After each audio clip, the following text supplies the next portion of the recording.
Good evening, everyone. Welcome to Journey to Become Wealthy. My name is Kelvin Reed.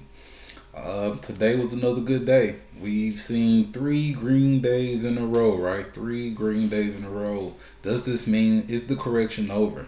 Is the market saved? Are we done with the crash?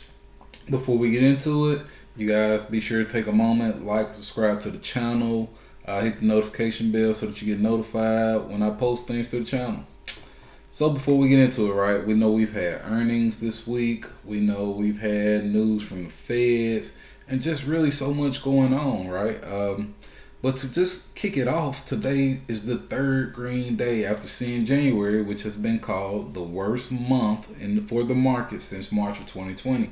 So that's major, right? Because we also know that is around the time where the pandemic was definitely at an all-time high. So the market started to kind of come to a crash or a correction at that time, and January pretty much beat that out.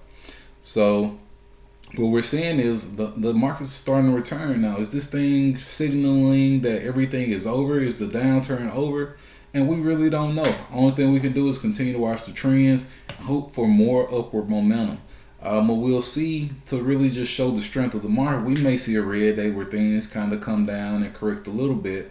However, what we're hoping to see is even after that correction, things tend to move higher. And really and truly, after seeing lows like we've seen, I won't say that it's too bad, because that means many of us had an opportunity to get in on these great companies at a low price or continue to bring our average down.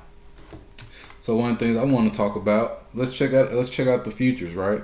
So, and I'm using our older method because I wanted to show you guys some of the pre-market movers and things of that nature. So we have the Dow up 0.78%, the S&P 500 up 0.69%, and the Nasdaq up 0.75%. All three indexes pretty much flat on the day, right? All pretty much flat on the day. And we have our pre-market movers. Look at these. Most of these are pretty hard, pretty good.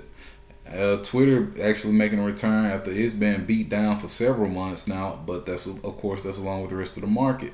But look here, our negatives. Our negatives seem to have a lot higher percentages than our positives, than our gains.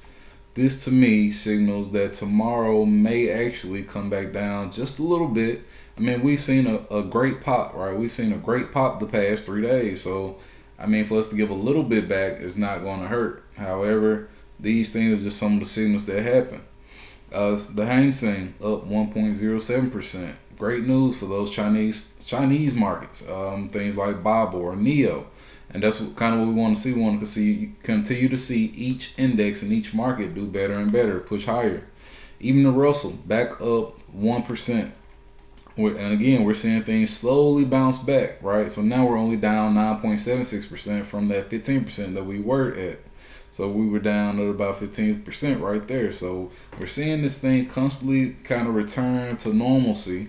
We're still down a good 9% on the month, but that's not too bad, right? We gained 2.23% in the past 5 days.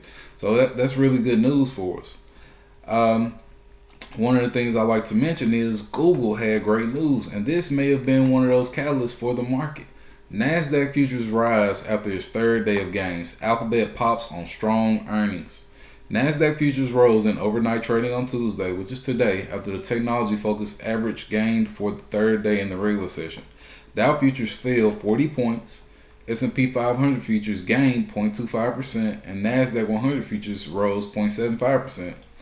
Google parent Alphabet rose more than 7% in extended trading after the company beat on the top and bottom lines for its quarterly results. Alphabet also announced a 20-for-1 stock split. 20-for-1 stock split. So that's major, right? Because we know that Google is about, let's check it out. Let's see what Google is. GOOG is the ticker symbol for Google or Alphabet.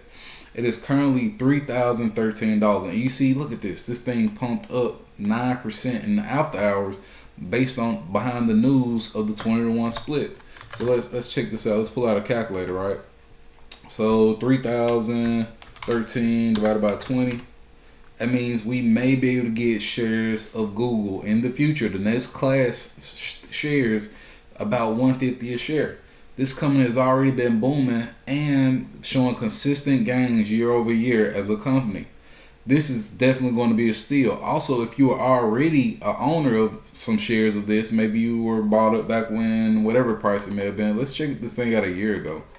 Let's check out Google a year ago. Google a year ago was still pretty high, right? Still $2,038, right? This thing, it's been making money, right, for forever. It's been making quite a bit of money, and it's up 42% over that past year. So you still, hey, if you bought it at $2,000, you're up 42% on your money right now, and that's if you bought it in March of 2021. Let's say you bought it 5 years ago. Let's go back even further. You bought it in, I'm going to go back 2018. If you bought it in 2018, I'm looking for January of 2018, you got it for $1,100. And you are currently up about 200%. 200%. And now you got to think about it. Your shares are going to multiply. So if you only had one share, your shares will now be 20 shares. You'll now have 20 shares of Google because of the stock split. So that's great news for the company. Many investors are probably excited about this news, and they're looking to get more and be in possession of more. So they probably bought this thing going into the aftermarket after their earnings. Another company that had earnings today was PayPal. Let's see what PayPal tanked on today. PayPal tanked after earnings. PayPal came down to about 144, I want to say, on the low today. I mean, it had a 16% drop in the after hours, 17.92% down in the after hours, down $31.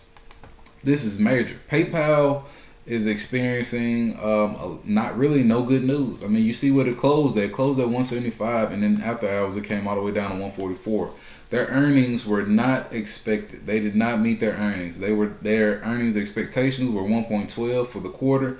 They made it at 1.11, just barely missed it. However, they're having bad news, right? We have companies like eBay who are trying to open up their own payment systems and straying away from PayPal, who can now use this opportunity to invest in more against future ventures, whereas they haven't. And then they're reporting again revenue that is not competitive with its past revenue, and decreased earnings, and they actually expected a lower earnings going into the next quarter. So the next earnings report. So things like this kind of make PayPal not as attractive as it was going forward, right? And let's talk about it. This thing's already come down pretty heavy over the past 3 months. Over the past 3 months, we're down 23.99% in PayPal. And again, you guys know I'm a holder of PayPal, so this brings me down heavy, especially for it to come down 17% today in the after hours. I missed it. I didn't have an opportunity to get out, but that's okay because I'm holding this thing for the long term. I believe in it as a financial company. I think of it along the same lines as SoFi. I think PayPal will still find many opportunities to grow. I think it'll invest in other forms of payment and other ways to create payment, and I think it'll definitely boom into the future. Now, for those of you again who look towards the future, wait for this thing. Maybe if you want to get in here, if you believe in PayPal, this could be a company that you can look to get into for the future. 5 years, I mean, minimum for me, 5 years holding, and it could have a lot of potential as far as growth. So now it's coming down so much, it may be more affordable for many of you at this price. So again, I want to say it was at 194 1 month ago, 194, and now it's come down to a level of 134, so it's almost $50 cheaper.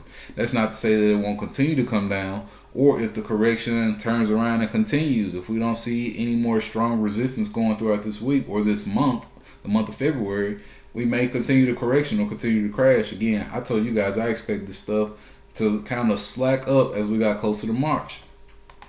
Even more news. I mean, and I know we got a lot for this, right? We have a lot for this week. Even more news was the Fed rate hikes. Fed rate hikes. There's news that the Fed, so people are predicting that the Feds meet almost 7 times. The Feds meet 7 times this year. So the Fed is expected to raise rates 7 times this year to fight inflation. Bank of America, that's what their prediction is. Now we know Goldman Sachs had already predicted that it would be about 5 to 6 times. And now we have Bank of America here predicting 7 times. So they predict that the interest rates will increase for each Fed meeting. So Bank of America economists expect the Federal Reserve to hike interest rates at every meeting for the remainder of the year as central bank policymakers look to tackle the hottest inflation in nearly 4 decades. In a Friday analyst note to clients, the Bank of America economists led by Ethan Harris projected 7/4 percentage point rate increases in 2022, putting the target range between 2.75% and 3% at year's end. The Fed has all but admitted that it is seriously behind the curve, they wrote. This should affect the economy with a lag weighing on 2023 growth. So, you guys know if we expected banks to profit from this thing with 4 interest rate hikes, we definitely could see them profiting from 7 interest rate hikes, right? And that's not to say that the market won't price this in. Now, if the market has priced in these interest rate hikes, we will know for sure by March. We may see things. I mean, you guys have seen the month of January, especially for those of you who are new. December and January have been very volatile months. We've seen things swing up and down. Hopefully, many of you are catching these things at the right prices. Hopefully, you'll take your time and, taking note of entry prices. I don't know if you know, but the ones I've been mentioning are financials. I mean, Wells Fargo and Goldman Sachs are two of the ones that I'm in. And it's essential that we build that foundation, right? Also, VTI, I'm in VTI. And I think that companies like those are the ones that are going to be the most profitable this year. They may be boring. They may not experience large growth or high growth like many of these other small cap companies, but they will be the ones that will balance out your portfolio and stop you from losing the most money, right? They're the ones that are going to carry you through 2022 and all of the uncertainty, fear, uncertainty, and doubt that we're experiencing this year, 2022. So that's just something I want to mention. Let's check out our stock heat map, right? Let's check out our stock heat map. And you see this thing isn't even reflecting PayPal losing that 17%. So let's check out some of the companies that we already know we like, right? We like Apple, we like Microsoft. So technology looking pretty flat with some green on today, despite all the really no negative news today, but pretty flat, which means, hey, there is an opportunity for things to kind of come down or up on tomorrow. We don't really have any direction for signals. We know yesterday, Monday, and Friday, we saw just great growth. Especially rebounding from some of the lows we've been seeing.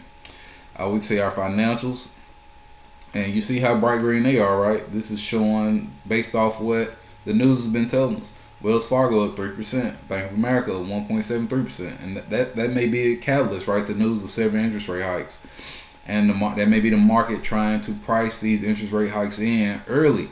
Again, we don't know what the Fed is actually going to do, what those interest rates may actually be until that time gets here. So we just have to be careful and continue to play it by ear. Let's make some profits where we can, and just continue to dollar cost average and be consistent. Show consistency and patience. Let's not be in a rush to get into some of these things because we see them running. Again, hopefully you guys were doing things the right way. I know I told you it's a mind thing, right? You see red, you think stop. And you see green, you think go. Hopefully when you guys were seeing the red days, you were thinking go. You were thinking the opposite. Okay, let me buy these things really low. And then when you saw those green days, you're like, okay, let me hold up a minute. Let me pump my brakes. Let me see. Is it above my entry price? Okay, is this a good entry price? Do I want to sell? Do I want to take 10% off the table? Again, if you guys listen to me on Sunday, I mentioned NEO. And it was at $20. It rose 17% on Monday immediately after I mentioned it, right? And ChargePoint rose 11% on Monday after I mentioned it on Sunday. So those are two companies you made 10% and 17%. Did you choose to take profits, or did you choose to continue to hold into those as a long-term investor?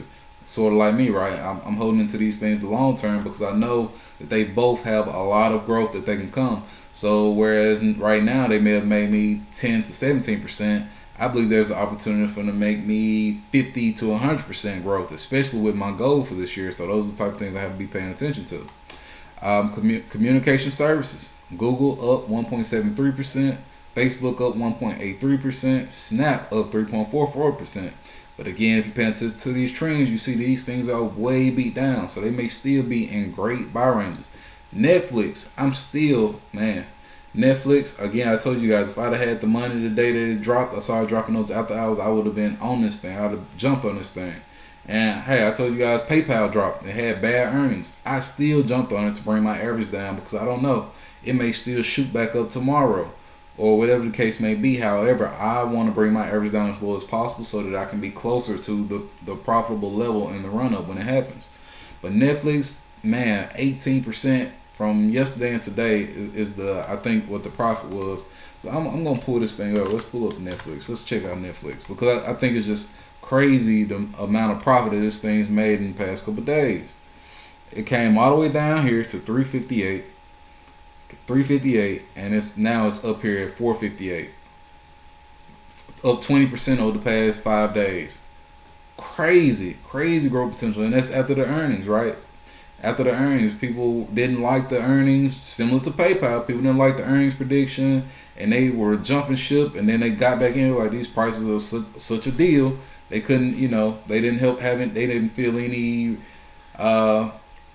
regret about jumping back in at the new low price. They took their profits, they got back in, and now they're riding this thing to, I get, not really new highs, but just more, better highs. So those are the type of things I like to see. So we're looking at consumer cyclical. Amazon up 1.08%, Baba up 1.14%, and energy constantly running up. Energy is constantly beating pretty much everything. It's been positive more days than red than most of the other sectors. Really, all of the other sectors. So hopefully, some of you guys have looked into the XLE play that we mentioned. That's an ETF that's 100% into energy. So hopefully, you guys are in that, and maybe you're making some profit. I actually have not gotten into it myself. I'm still playing around with some of these small market cap companies and just trying to take profit where I can.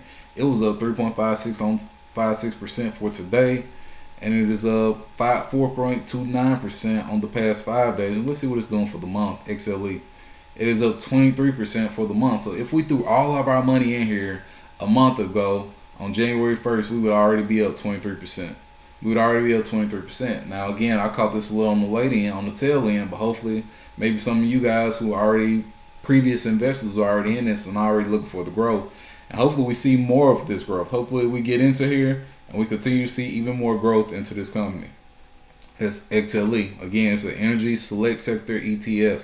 They are invested 100% in energy. You can come here and look at some of the things, what they're invested in, their performance, and everything else. So, be sure to do your due diligence, and be sure to do your research. Don't just listen to me and come on here and invest in it. Make sure you know what you're investing in, right? That's important.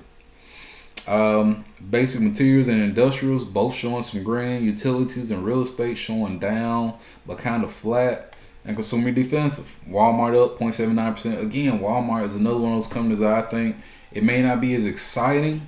However, if you average down in here and continue to invest, I think it is a company that is definitely going to be worth it in the long term. It's one of those boring companies, but they continue to provide returns. They continue to show profit for investors like you and I. Costco, Target. I think Target had negative news. I'm not certain. I have not looked into it, but I recall looking into it a while back and seeing some news that I didn't really like. But if you guys want to check it out, you guys let me know. So before I run off too long, let's check out crypto. Again, I told you guys I heard about somebody who was experiencing some hard times. They were seeing their crypto come down and they were panicking. Man, look at it. Crypto's coming back up. We saw Bitcoin all the way down to $33,000. Matter of fact, let's change our view of this, right? Let's change our view. We saw Bitcoin down to $33,000. Over the past 7 days, this is currently up 0.485%. Ethereum currently up 13.39%. Remember, I told you guys I'm going to start focusing more on Ethereum. I was focused heavily on Bitcoin. I'm going to start focusing that attention more into Ethereum and the Ethereum blockchain and many different small cryptocurrencies that are being developed that support Ethereum. So look at that, 13%. 3 times what Bitcoin did on the upside in the past 7 days. So if you bought it at this low, you should be up 13% in that, right? Good. Cardano up 5.89%. It did a major run up of 4.67% on today alone. So it made most of its profit back today. Solana up 18% in the past 7 days. Terra Luna down. It's actually down 13.65%. So there's a lot that Terra Luna has to give back. It's down to $52. Maybe if you like this one, if you have invested into it, I invested into it, really just adding a little money into it. You continue to average down, right? That's what you want to do. Continue to bring your average down. Though when this thing shoots back up, when it becomes profitable again, you're in that zone. You're in the profit area. You're making money. Dogecoin down 0.65%. Of course, you guys know I haven't recommended a new buy for this one in a while, but I continue to hold it. Shiba Inu up 3.40%. I think this thing keeps coming down. I mean, hey, why not buy it at the point 0.40 cents? Why not? I mean, it's cheap. You're not hurting yourself to spend $20 and own it for the long term. Again, this is another one of those I'm holding 5 years, and I'm waiting on my run up. I'm waiting on that run up if it ever happens. If not, it's not hurting me to put $100 in here and lose it all, $200 or whatever the case may be. Many of us spend that in other ways, and I try and spend mine investing, hoping that I find one of those winners. Crow.com up 9.40% for the past 7 days, up 1.48% on today. So what we're seeing is a lot of this is returning, and it's also just moving with the market. It's moving with the stock market, so it's important that you pay attention to that. Man, Mana, y'all know this is my favorite metaverse play. Between this one and Sandbox, it is up 23% on the past 7 days, and it's actually down 6% today. So that means we were up almost 30% before today. We were up almost 30% on the week before today. So that's something that we definitely got to keep our eye on. Hopefully this joker goes back up. I'm hoping to see a lot of growth in this. And while we're talking about the metaverse, I actually have one for you guys. I want you guys to put on your watch list. I still have a lot more investigating to do into it, but I heard about it today and I did a quick glimpse into it, and I like it. I like it as a long-term play. So Decentraland and Sandbox. Sandbox up 24.80% on the past 7 days, and up down 2.88% on today. So I mean, you guys are seeing it. Crypto is moving. These NFTs are moving. The metaverse and everything else. And actually, I'm gonna say my metaverse play for tomorrow. I'm gonna do a little bit more digging into it myself, and I think we'll discuss that tomorrow. I think the metaverse is definitely gonna be something for the future. Just so you guys know, I found a metaverse ETF. It is METV. I am not going to dig into it today, but you guys do your own due diligence. If you want to discuss more about it, make sure you leave a comment. Let me know in the comments so I can make sure we do a deeper dive into exactly what companies that thing is invested in and why it is so attractive to me. I'm gonna tell you now, I bought some shares of it today using my kid's custodial account. I added her some shares and I added me a share just so I can keep it on my watch list to kind of watch the movement. I only purchased myself one share. It's pretty cheap right now, but I bought her about 20, I believe is what I've got. So again, generational wealth, right? I'm looking forward towards the future for that financial growth, things like that. So I mean, I discussed a lot today though, right? But it's just some things for you guys to keep in mind. The Fed rate interest hikes with 7 is now, Bank of America has predicted 7 of those now. Google is considering a 20-to-1 split, meaning it will be affordable for investors like you and I. Now, don't downplay the importance or the how much fractional shares can help you when purchasing. So you know that you can use fractional shares both on Webull or Robinhood if you choose that platform to buy from, or whatever platform. If you guys do not have a brokerage account or a platform, be sure to use the links in the description of the video, because I leave them there for you guys, for those of you who become new investors. And PayPal earnings, it tanked. So really just a lot going on. You guys make sure you check this video out 2 or 3 times. And it's still a lot of companies out here that are in buy zones right now. There's so much potential, so many places where money can be made. You guys let me know what you want to look into, and I'll just continue to tell you where I'm investing and what I'm doing with my money. And hopefully you guys are using the wealthy word for this week, right? Patience. Using patience when investing. Again, when you see those red days, your mind tells you, hey, stop. But those are the days where you kind of have to psych yourself out. Okay, these are the days where I should really be purchasing. As Warren Buffett said, when others are fearful, we should be greedy when investing, right? So hopefully you guys have been taking some profits, being kind of greedy, and hopefully you guys are reaping the rewards right now as things run back up, taking some profits, making some money. So I just ask that you guys continue to use patience. Today is February 1st. I hope you guys have a wonderful month. And I'll see you tomorrow. If you guys have anything you want to discuss, make sure you leave it in the comments. Make sure you leave me a like and subscribe to the channel. And I'll see y'all tomorrow. Have a good night.